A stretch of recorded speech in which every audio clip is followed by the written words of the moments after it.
Tapping nih Bu Betty, tolong dong. Iya, kenapa? Mau tapping yang rapi Ya Allah, lah. emang belum rapi. Nih, Aduh. brosnya biar kelihatan cantik. Iya. Kacamatanya miring. Nih dikit lagi.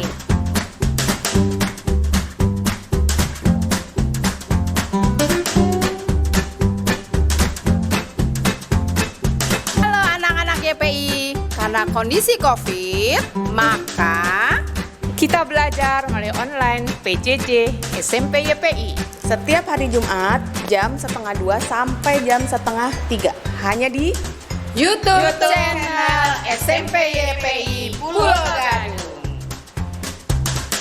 Ayo, udah belum? Oke, 3, 2, 1, kamera, roll action. Assalamualaikum warahmatullahi wabarakatuh.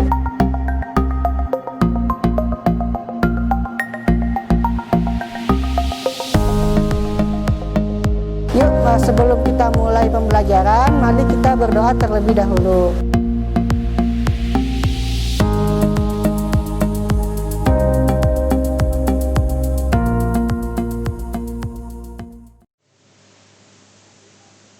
Assalamualaikum warahmatullahi wabarakatuh.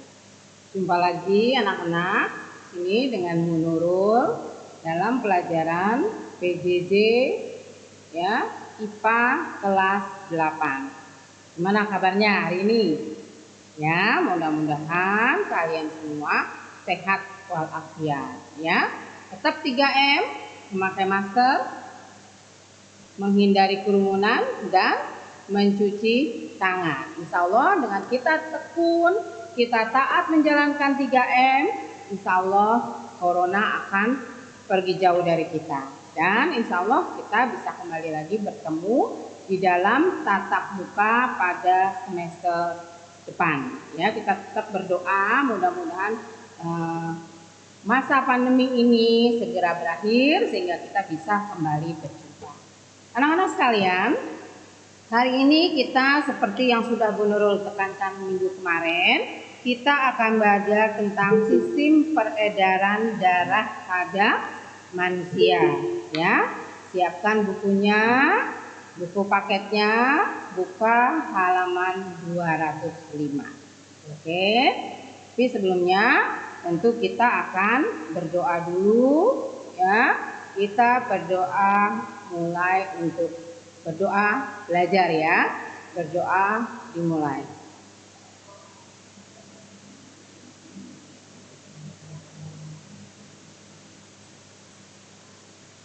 Oke, ya. Selesai. Siapkan bukunya, catatannya ya.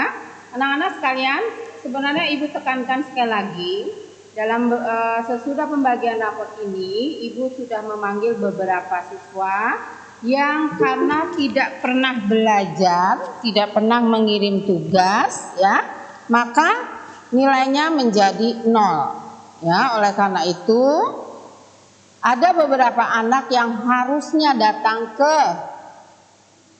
sekolah, apakah dia keberatan dengan absennya ataukah anak itu tidak pernah mengirim tugas, tapi karena kalau sudah disuruh datang ya harus datang ya. Itu sangat mempengaruhi nilai. Ya. Karena kita tidak bisa memberikan nilai secara langsung seperti kalau kita bertatap muka. Jadi, penilaian yang Bu Nurul ambil adalah absensi dan pengumpulan tugas. Pengumpulan tugas harus di kertas tersendiri, tidak boleh forward ya. Kertas itu ditulis nama kalian dan juga tanda tangan orang tua. Ya, sekali lagi, kertas itu ditulis nama kalian dan tanda tangan orang tua. Kalau tidak seperti itu, berarti tidak akan Bu Nurul terima walaupun kamu sudah ngirim. Ya, jelas ya. Dan kemudian pengirimannya tidak sampai seminggu, tetapi terakhir adalah hari Minggu. Kalau sekarang kita belajar hari Kamis, berarti kamu punya waktu Kamis, Jumat, Sabtu, Minggu, punya waktu 4 hari untuk mengerjakan tugas. Ya, oke. Sekarang yang baru datang Raka, Rifki, Indah, Saskia, Jaki.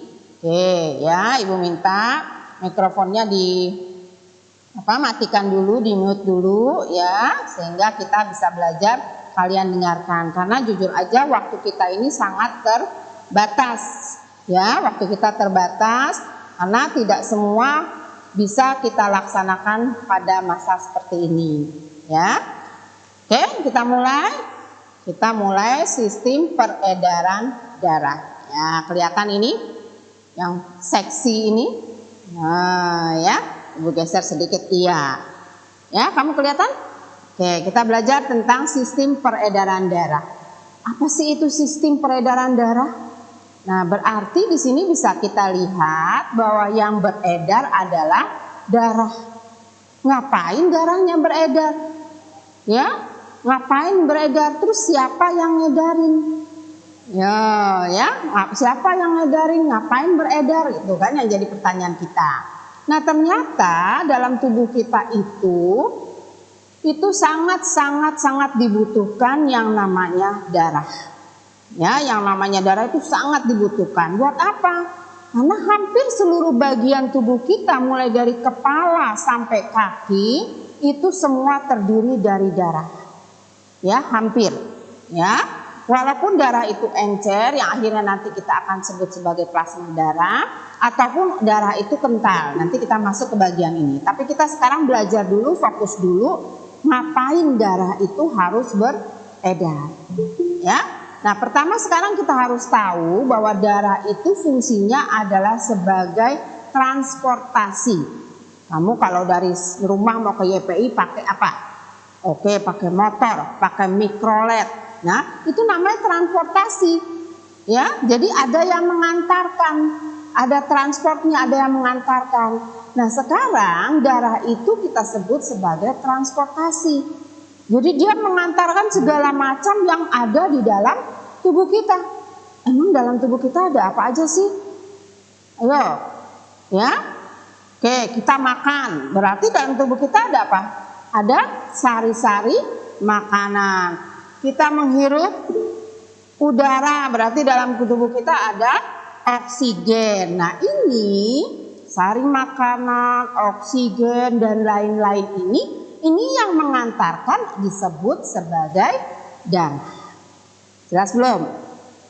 Jelas ya, yang mengantarkan ini kita sebut sebagai darah. Jadi fungsi darah satu, pengedar sari-sari makanan dan oksigen. Ulang, pengedar sari-sari makanan dan oksigen ke seluruh tubuh. Ya, oksigen dari mana?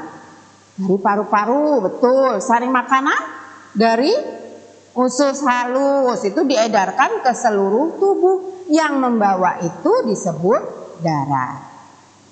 Nah, itu.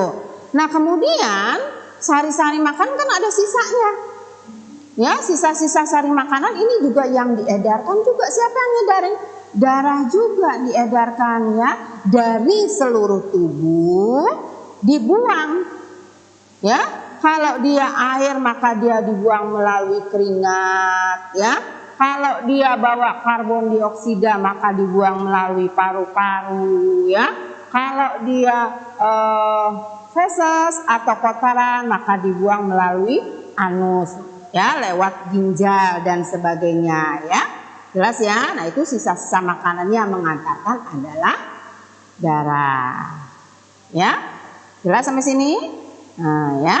Darah yang mengedarkan oksigen, mengedarkan sari-sari makanan, kemudian mengedarkan sisa-sisa makanan, juga mengedarkan karbon dioksida untuk dibuang. Jelas sampai sini? Nah, sisa-sisanya itu, ini sebagai awal aja dulu, nanti kita akan masuk. Sisa-sisanya itu dibuang. Kalau dia berbentuk air dan urin atau air seni, dia dibuang melalui ginjal. Kalau dia berupa air, bisa dibuang melalui keringat.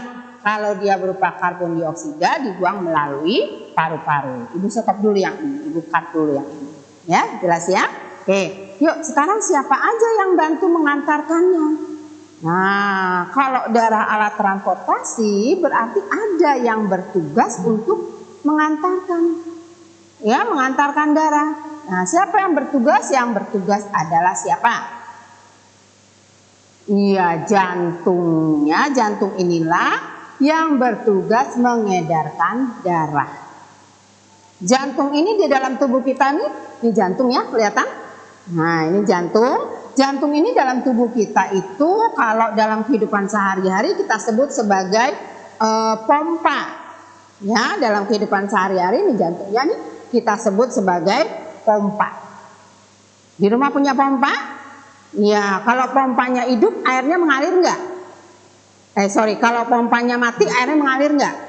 Enggak, makanya jantung itu fungsinya sebagai pompa. Tapi yang dipompa bukan air, yang dipompa adalah darah.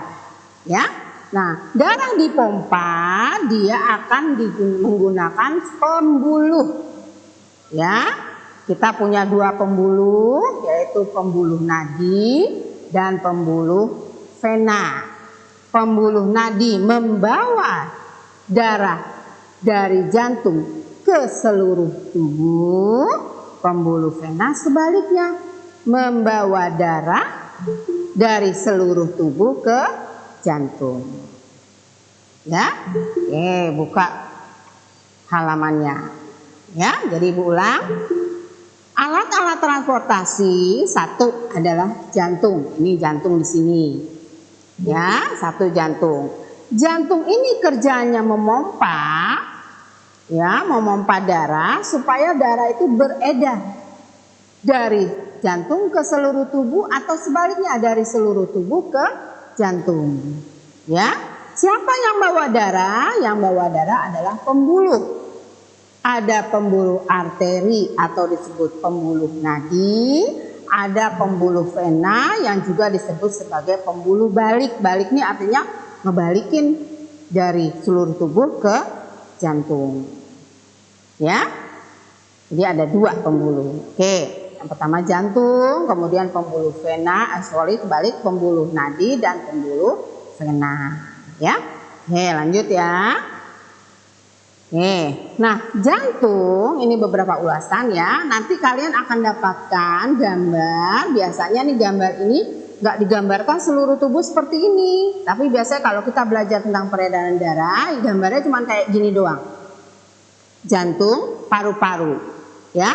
Nah, tapi sebenarnya paru-paru itu nggak terlalu jauh dari jantung ya. Tapi dalam gambar itu diibaratkan ya, jadi sebenarnya paru-paru itu letaknya begini hampir sama dengan jantung ya. Kemudian yang ke bawah itu dikatakan ke seluruh tubuh ya, jadi tidak digambarkan semuanya tapi kita gambarkan seperti ini ya. Itu nanti kalian dapatkan dalam soal-soal atau dalam gambar-gambar, itu gambarnya seperti itu ya. Oke, yuk kita mulai sekarang. Nah, Bu Nurul membawa balon ya untuk mengibaratkan inilah dia jantung. Ini kasih gandul-gandul supaya nggak terbang bandel ya. Nah, ini jantung. Jantung itu besarnya kecil loh, hanya sekepalan tangan. Beratnya juga nggak sampai setengah kilo, hanya 300 gram. Tapi Masya Allah, dengan benda yang cuma sekecil ini, ternyata ini dapat menghidupkan kita manusia, menghidupkan binatang dan sebagainya. Ini juga membuat kita menjadi lebih bisa kemana-mana, ya, bisa makan, bisa bernapas, bisa bergerak dan sebagainya ini. Nah, jantung Ibu gambarkan dengan sebuah balon karena hampir sama bentuknya balon ya, mengerucutnya ke atas ya. Nah, memang balon ini kegedean, sekarang sengaja Bu Nurul bikin kegedean supaya kelihatan di kamera, ya. Oke.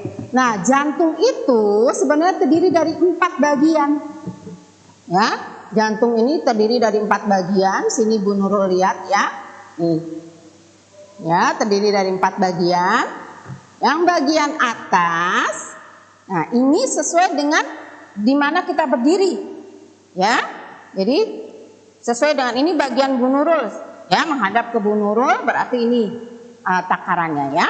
Oke, yang sebelah atas ya namanya serambi.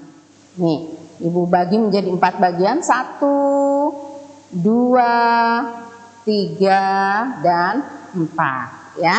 1, 2, 3, dan 4. Ya. Nah, yang bagian atas, ya, yang bagian atas ini namanya serambi. Ya, yang bagian bawah namanya bilik. Ingat aja bawah B, depannya sama-sama B ya. Ulang, yang bagian atas namanya serambi, yang bagian bawah namanya bilik. Oke, dah. Atas apa namanya? Serambi, yang bawah bilik. Oke. Ya, nah sekarang serambi juga kita bagi menjadi 2. Ya, ingat sesuai dengan badan masing-masing ya. Oke. Yang sebelah sini, ini Bu Nurul ibaratkan nomor 1, ini disebut serambi apa? Bagian apa ini? Kanan. Oke. Yang di sebelah sini berarti serambi kiri. Yang di bawah apa tadi namanya yang di bawah? Bilik. Oke, yang ini bilik berapa? Bilik apa nih? Kanan. Yang ini bilik kiri. Oke, menurut ulang ya sekali lagi ya. Terbagi 4, 1 ya. Kemudian kita bagi dulu. Nah, ini dulu. Yang atas namanya apa Dan? Baik, gak jawab. Yang atas namanya serambi, yang bawah namanya bilik. Oke, ingat ya. Yang sebelah kanan, ingat aja kanan kita. Ya. Nah, maka disebut serambi kanan. Ini bilik kanan. Ya. Yang berarti di sini serambi kiri, yang ini bilik kiri. Oke ya. Udah mulai inget ya, Bu Nurul lanjutin nih. Nah, ini biasanya sering banget ini keluar nih. Nah, sekarang kita mau lihat peredaran jantung, peredaran darahnya tuh bagaimana. Ya, dari mana mau kemana? Kalau mikrolet 027 mah gampang. Pulau Gadung, Kampung Melayu, bolak-balik. Nah, iya, kalau mikrolet aja deh, apal deh. Ya, mikrolet 27 dari Pulau Gadung ke Kampung Melayu, balik lagi. Begitu juga dengan jantung, begitu juga dengan darah. Dari satu tempat menuju ke tempat yang lain. Ya, itu selalu begitu, Masya Allah, dari kita baru lahir, dari kita belum lahir sampai saat ini jantung kerjanya begitu terus, Masya Allah. Ya, Allahu Akbar. Ya, kalau Allah nggak sayang sama kita, jantungnya udah langsung udah deh. Ya, oke, kita mulai. Sekarang kerja jantung adalah berkontraksi. Ya, jadi kalau dia ngempes, ya, itu tandanya dia sedang memompa darah ke seluruh tubuh. Ya, kalau dia mengembang, ya, kalau dia mengembang, itu artinya sedang beristirahat. Jadi mompa dulu, beredar ke seluruh tubuh, kempesin lagi. Beredar ke seluruh tubuh, kempesin. Nah, dari kontraksi ke relaksasi, ya, jantung kerja gitu. Dari kontraksi ke relaksasi itu memakan waktu 0,08 detik. Masya Allah, cepet ya. Ini dari kontraksi ke relaksasi memakan waktu 0,08 detik. Jadi rata-rata satu hari jantung bekerja sebanyak 100.000 kali. Masya Allah. Nah, rata-rata ya. Oke. Nah, sekarang kerja jantung bisa lebih dari 100.000 kali, bisa juga kurang dari 100.000 kali jika satu ya. Kalau kita deg-degan, pernah deg-degan? Nah, ada cewek kita lewat, kita deg-degan. Ada Bu Nurul lewat bawa sapu, kita deg-degan. Itu artinya kita ketakutan, ya? Atau emosi kita berubah. Nah, kalau emosi kita berubah, ya, maka kerja jantung menjadi lebih cepat. Ya. Tapi kalau kita dalam keadaan normal, jantung itu berdegup sebanyak 100.000 kali. Ya. Tapi kalau kita kedeg-degan atau udara di sini kekurangan oksigen, itu bisa lebih cepat lagi. Atau kita kerja terlalu banyak sehingga kita capek, habis olahraga kita capek, itu denyut jantungnya bisa lebih dari 100.000 kali kerjanya. Ya, jelas sampai sini? Oke, ya, yuk kita mulai sekarang. Nah, pertama, anggap kita belum punya darah, anggap masih nol. Tapi di jantung ini sudah ada darah. Ya, anggap jantungnya ini masih darahnya bersih semua. Oke, ya, kalau Bu Nurul katakan bersih, berarti darah ini mengandung oksigen dan sari-sari makanan. Tapi kalau Bu Nurul bilang darah kotor, berarti dia mengandung karbon dioksida dan sampah-sampah atau sisa-sisa sari makanan. Oke ya. Nah, pertama, darah yang banyak tadi yang ada di jantung ini ngumpul dulu di bilik kiri. Ingat ya, bilik kiri. Jadi sesuai dengan bagiannya. Ya, di bilik kiri. Dari bilik kiri, si jantung beredar ke seluruh tubuh. Nih, ke seluruh tubuh ingat ya, berarti dari kaki jantung ya bisa beredar ke atas, bisa beredar juga ke bawah sampai ke kaki. Bisa beredar sampai ke ubun-ubun, beredar juga sampai ke kaki. Ya, maka disebut beredar ke seluruh tubuh. Bawa apa tadi? Membawa oksigen.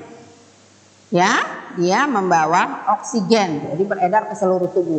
Kalau yang bagian kepala, maka dia beredar ke atas. Kalau yang bagiannya ke bawah, dia beredar ke bawah. Sampai sini jelas? Oke, ya. Yang nganter adalah pembuluh nadi atau arteri. Nah, diedarkan seluruh tubuh nih, ya.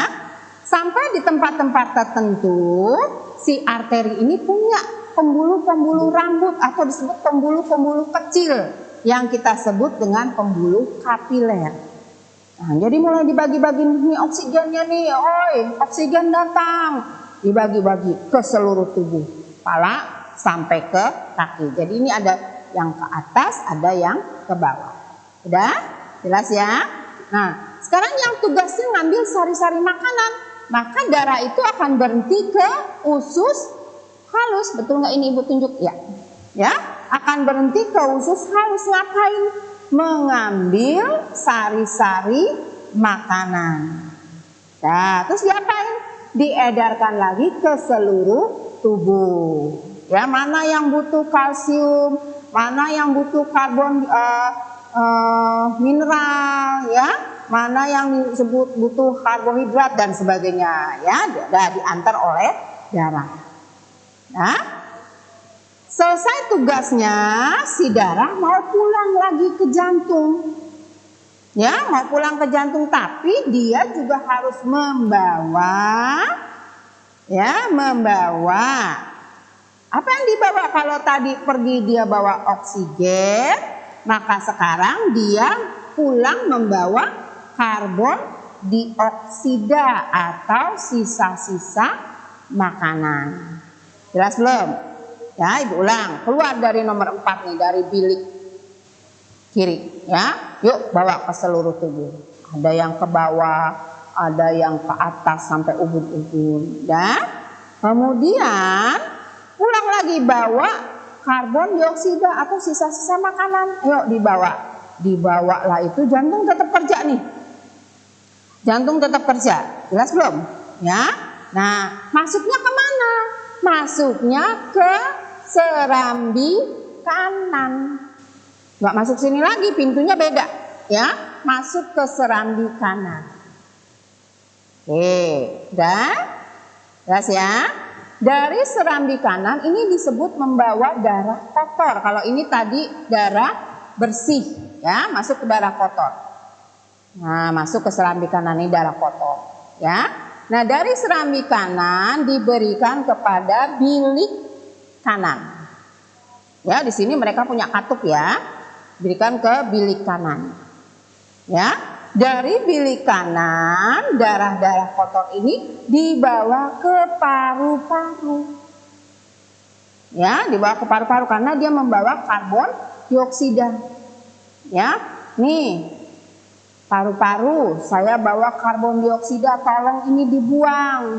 Siap, kata paru-paru. Buang kemana? Buang melalui pernapasan. Ya kan, kita menghirup oksigen, kita mengeluarkan karbon dioksida. Nah, oke, kata paru-paru. Baik, akan saya buang. Nah, udah dari sini si darah pergi lagi. Saya mau balik lagi ke jantung. Oke, silakan. Tapi saya mau apa dia sekarang?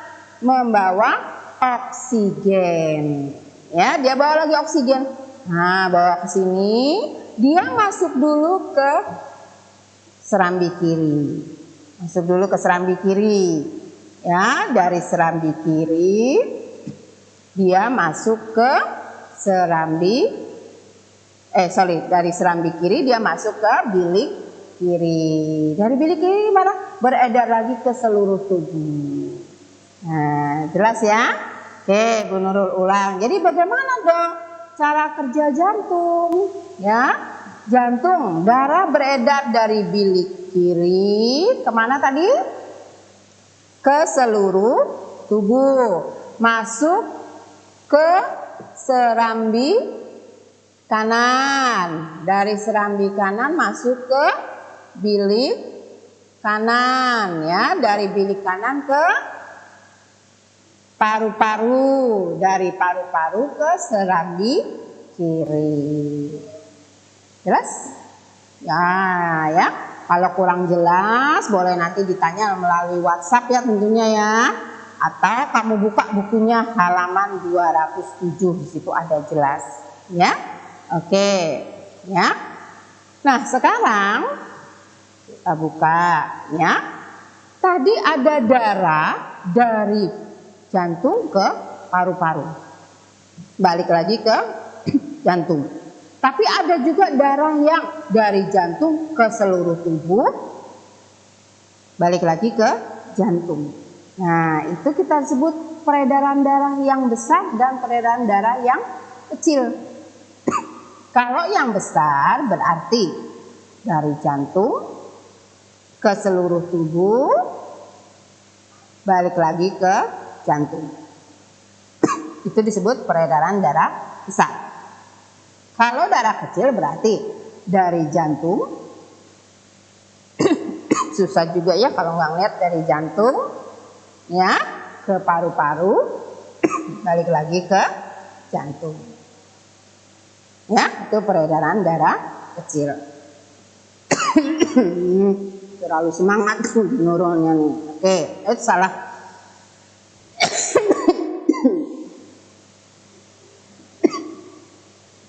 Oke, ya lanjut. Stop dulu ya, Bu Nurul minum dulu.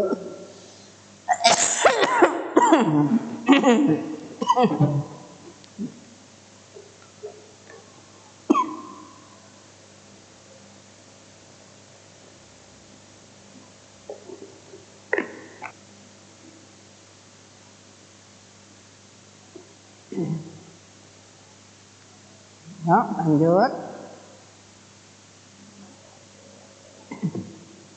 Oke, maaf ya, tadi ada iklan yang lewat. Ya, kan udah profesional nih, jadi ada iklan. Oke, ya, tadi ada sampai pembuluh, peredaran darah besar dan peredaran darah kecil. Oke, nah sekarang di dalam tayangan kalian itu ada arteri sama vena. Ya, ini Bu Nurul kasih tanda. Ya, kalau suka melihat tangan yang penuh dengan apa? Biru-biru. Nah, itu disebut pembuluh vena. Pembuluh vena itu berarti balik ya. Ciri-cirinya adalah, lanjut aja lah. Ya. Kalau pembuluh vena mati.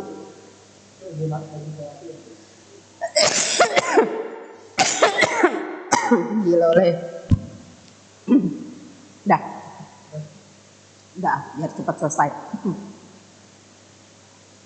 Nah, ya. Oke, lanjut ya. Sorry ya, Bu Nurulnya batuk. Pembuluh vena, udah.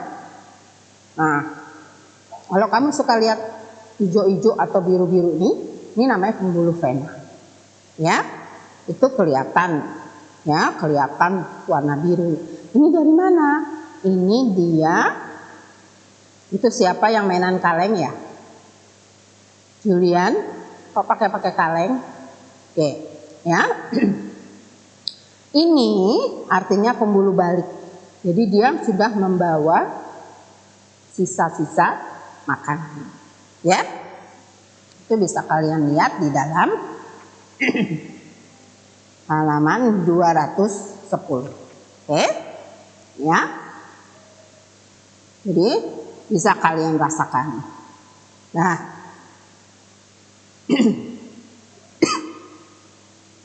Oke. Sekarang yang terakhir adalah tugas. Ya. Tugasnya tulis ya. Nanti Bu Nurul kirim melalui WhatsApp ya. Oke. Nanti sekarang nggak akan Bu Nurul tanya atau terangkan sedikit adalah dalam Islam kita disuruh sujud. Ya. Dalam Islam kita disuruh sujud. Berapa kali kita sujud dalam satu sholat, dalam satu waktu sholat, satu rakaat 2. Berarti kalau 2 rakaat berarti ada 4 kali sujud. Nah ternyata dengan sujud itu, ya, itu akan meringankan kerja jantung. Ya, dalam sujud itu meringankan kerja jantung. Karena meringankan kemana? Meringankan mengantarkan oksigen ke kepala. Ya, meringankan kerja jantung untuk mengirim oksigen ke kepala. Karena kita tahu kepala berada di atas daripada jantung. Sehingga kalau naik ke atas, si jantung bekerja dengan lebih kuat. Ya, bekerja dengan lebih berat. Nah, tapi ketika kita sujud, posisi kepala ada di bawah jantung, sehingga si jantung dapat mengedarkan oksigen dengan baik, dengan mudah, dengan ringan ke dalam kepala. Ya, kenapa sampai segitu pentingnya? Ya, kenapa sampai segitu pentingnya Allah ngasih kita oksigen ke kepala?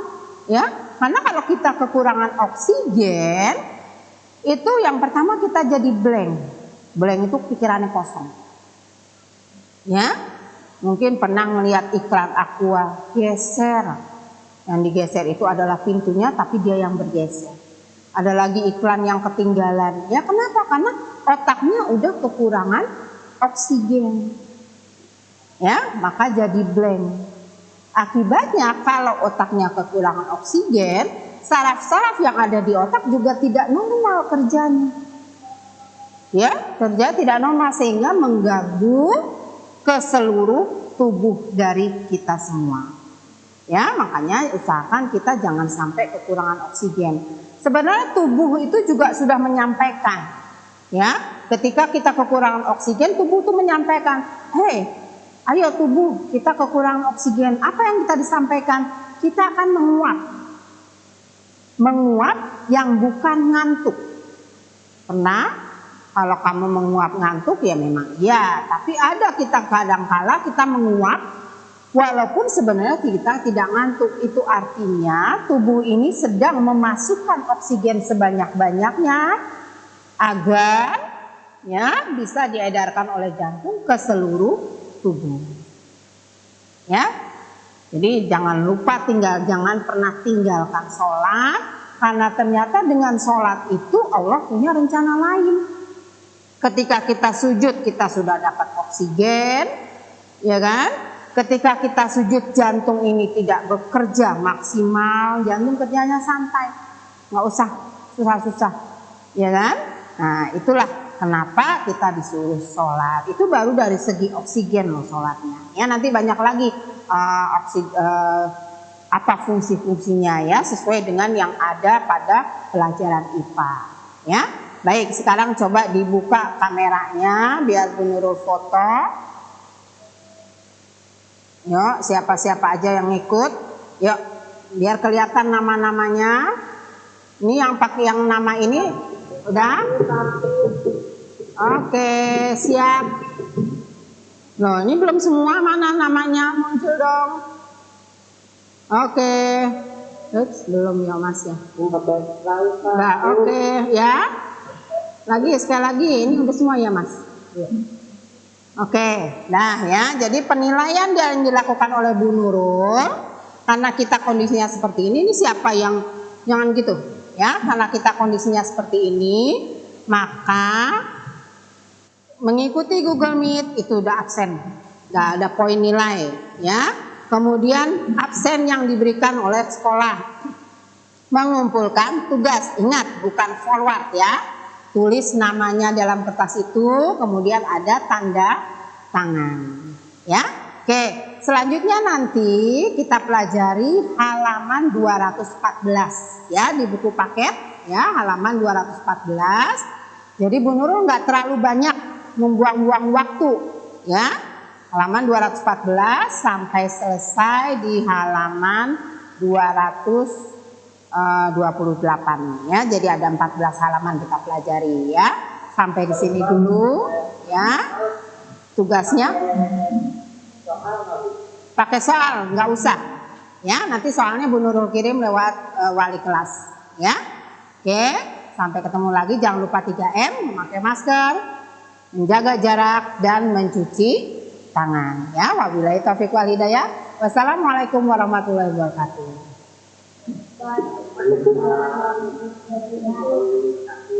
Oke, 3, 2, 1, kamera roll action. Assalamualaikum warahmatullahi wabarakatuh.